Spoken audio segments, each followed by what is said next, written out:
So I was surprised by this myself. I started practicing in 1997. I had been in law firms even prior to law school.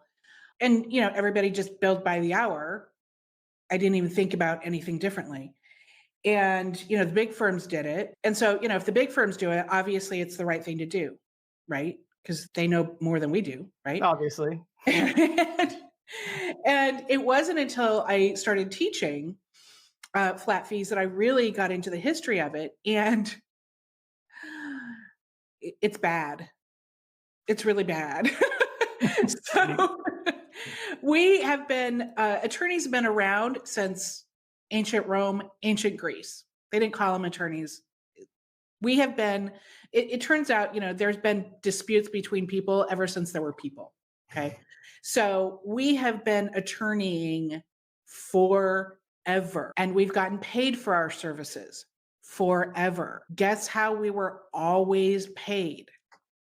Flat fees, year after year, decade after decade, century after century for thousands of years until the 1960s. And this is what really is going to hopefully tick people off.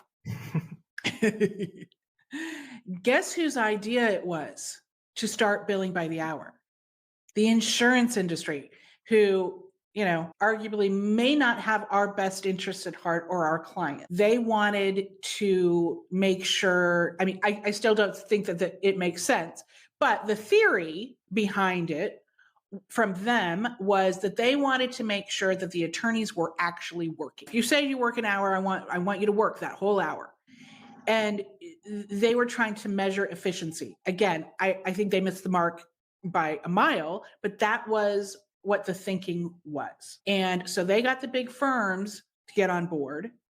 Then they get the ABA on board, and here we are. Mhm.